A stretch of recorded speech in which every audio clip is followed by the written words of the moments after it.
Trai.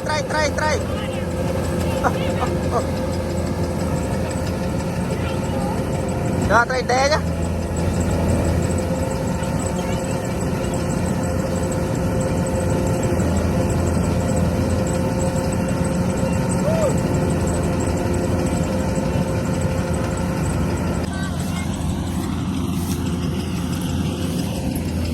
Nó trai.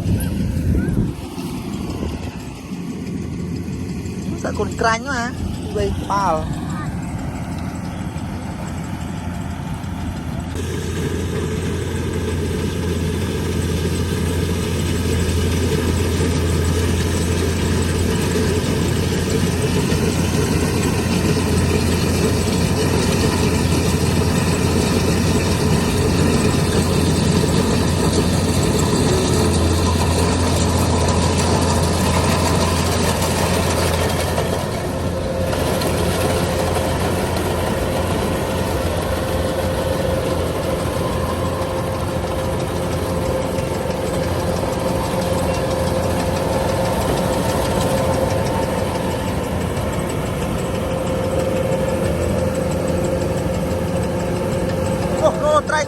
Trai.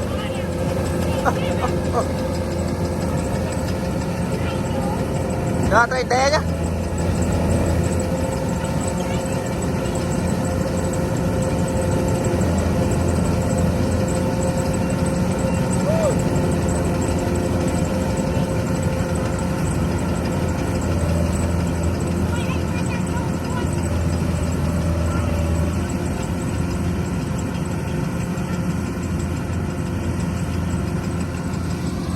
Còn man ơi.